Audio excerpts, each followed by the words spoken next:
Fala galera, então vamos começar aqui. Eu vou mostrar para vocês a parte dessa representação do poder na história do Brasil. Só que assim, eu vou focar, na verdade, na questão das diferenças entre a Câmara e o Senado. Porque a parte da história do Brasil é sempre repetitiva e não tem por que a gente entrar nisso, afinal, você vê essa parte na disciplina da história. Então vamos ver aqui, ó. Vamos abrir. Deixa eu ficar pequenininho ali, ó. Tá lá, aqui estou.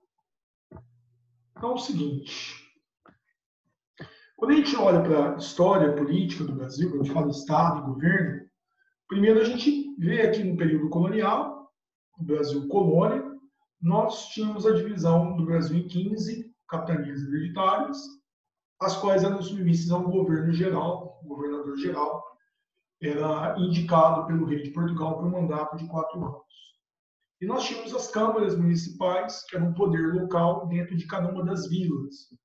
Seria como, guardadas as devidas proporções, governo municipal, governo federal e governo estadual.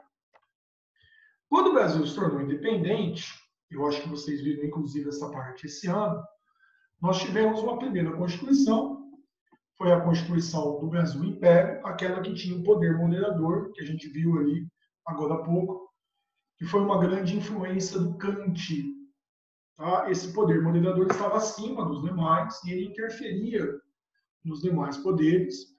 Esse poder que deveria ser neutro, na prática acabou sendo um poder muito atuante do imperador e era um poder que estava acima dos demais e ele era um árbitro das decisões políticas. Veja que ele tinha um conselho aqui, pessoas que aconselhavam o imperador no Conselho de Estado, e o legislativo, o executivo e o judiciário, mais ou menos como nós temos hoje. Então, foi uma Constituição imposta, hereditária, né, como a gente viu aí nas monarquias, os 4 poderes, está lá. Foi uma Constituição, infelizmente, muito retrógrada para o Brasil naquela época, porque ela guardou muitas características provenientes do absolutismo português. Mas o Brasil era, teoricamente, uma monarquia constitucional. Na época do Dom Pedro II, vigorou aqui no Brasil um parlamentarismo, mas era um parlamentarismo às avessas. Veja que aqui nós tínhamos 2 grandes partidos, o Partido Liberal e o Partido Conservador, e Dom Pedro interferia nas eleições, no sistema político como um todo, nomeando um presidente do Conselho de Ministros, que era um primeiro-ministro, ele colocava a pessoa que ele gostaria e poderia substituir dessa pessoa se houvesse algum conflito dentro do parlamento entre os 2 partidos, os liberais e os conservadores. É diferente de um parlamentarismo tradicional, porque no parlamentarismo tradicional, você deve lembrar que o partido ou a coalizão que tem a maioria dos deputados indica o primeiro-ministro.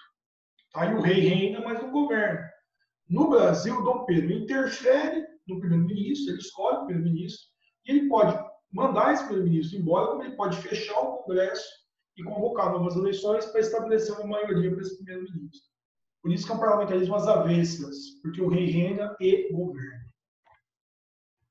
Do Brasil República, tá, quando nós nos tornamos uma república, lá em 1889, o Brasil adotou os 3 poderes, eliminou o poder moderador, que é esse poder de uso exclusivo do imperador. Nós nos tornamos uma monarquia federativa, presidencialista, tá? Que o presidente é chefe de Estado e chefe de governo, como é hoje. Nós sempre fomos presidencialistas. Tá? Durante um pequeno período da história do Brasil, que antecedeu ao golpe militar, nós fomos uma república de caráter parlamentar. E aqui é o ponto que eu acho que vale a pena a gente tocar. As diferenças entre Câmara e Senado, que apareceram agora há pouco, mas eu gostaria de aprofundar esse tema. Então, olha só. Quando a gente olha aqui, ó, o Senado representa os estados da federação. Então, aí nós sabemos, somos compostos aí por 26 estados, tá? E um Distrito Federal. Cada estado brasileiro elege 3 senadores. Tá? Não importa se é o estado com a maior população, São Paulo, ou com a menor população, Roraima. Eles têm uma mesma representatividade, que é o chamado equilíbrio federativo. Então, nós temos aí 27 unidades federativas, vezes 3, nós temos 81 senadores. Beleza? Olha lá, 3 senadores por estado, tá? 81 senadores, mandato de 8 anos. É a casa revisora.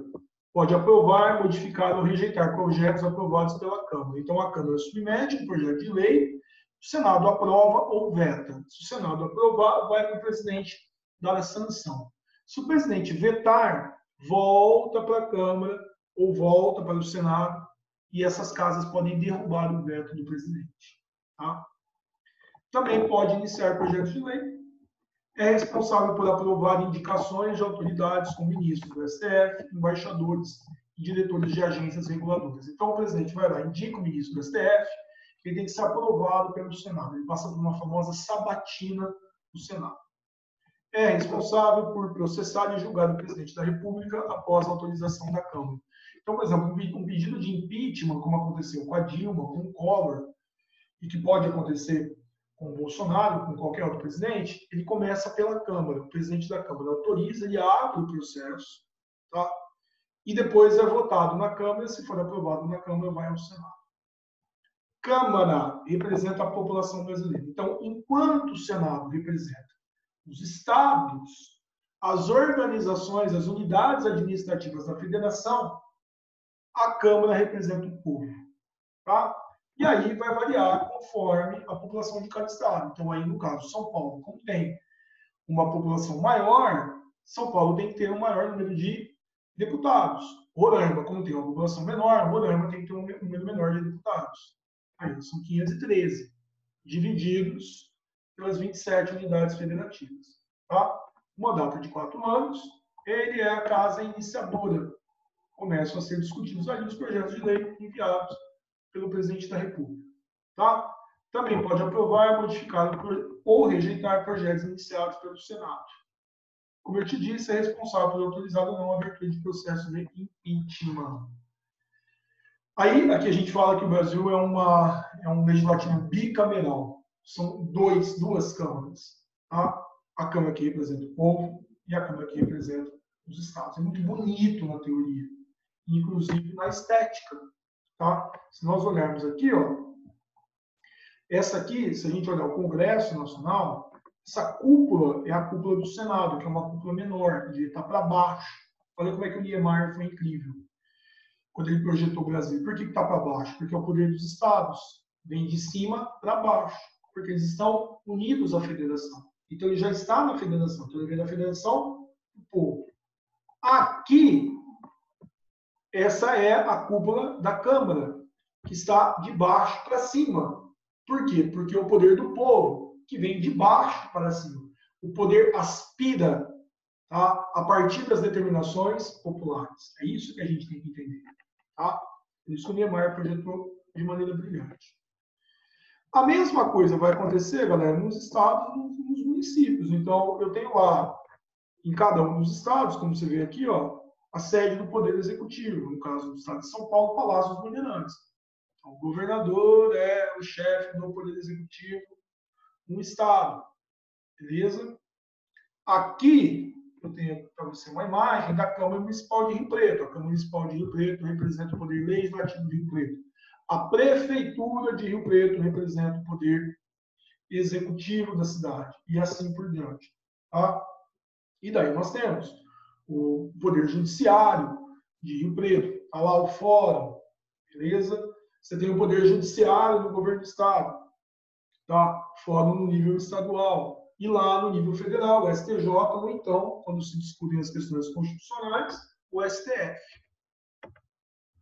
A República do Brasil acabou sendo, no seu início, você vai estudar essa parte, uma república de café com leite, controlada por São Paulo e Minas, que foram se alternando no poder de maneira muito corrupta, tá? Comprando votos, fraudando votos, era uma época dos coronéis, isso foi muito ativo na nossa história, de 1889 até 1930, quando nós tivemos o início da Era Vargas. Você vai estudar novamente esse ano a parte da história do Brasil.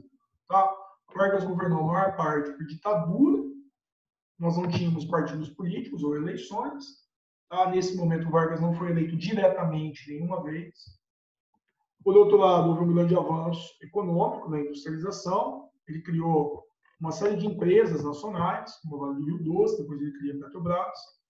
Nós tivemos também a criação das leis trabalhistas e dos sindicatos.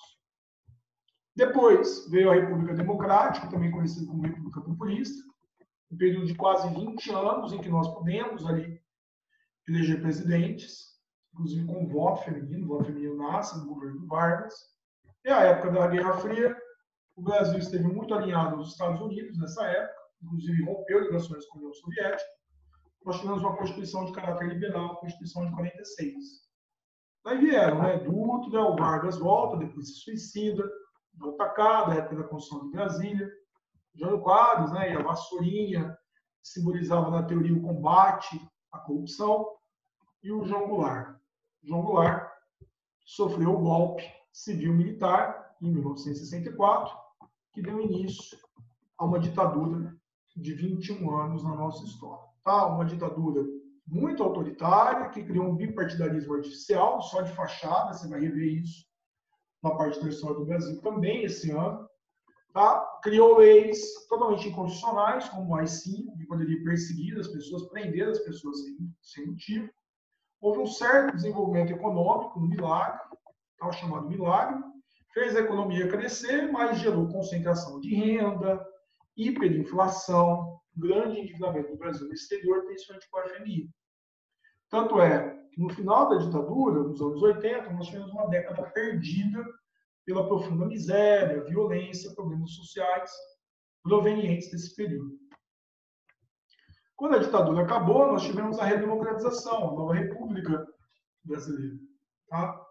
E essa nova República é marcada pelo ano de 88, quando nós tivemos, lá no governo Sarney, a Constituição de 88, que é a nossa atual Constituição, chamada de A Cidadã, que superou, em parte, a herança do período da ditadura militar, resgatou as liberdades individuais, a liberdade de imprensa, os partidos políticos, as eleições diretas, também deu ali direitos aos indígenas, aos quilombolas. É uma Constituição muito importante que nós devemos, inclusive, defender, porque ela é o grande pilar da nossa democracia. Beleza, gente? Deem uma olhada aí, essa parte da história vocês vão ter de maneira mais profunda com a Solange. Então, a gente não tinha necessidade de aprofundar essa parte. Meu foco mais era a parte de conceitos sociológicos políticos. Tá bom? Grande beijo para vocês. Façam comigo aí na sequência dos exercícios. Grande beijo. Valeu!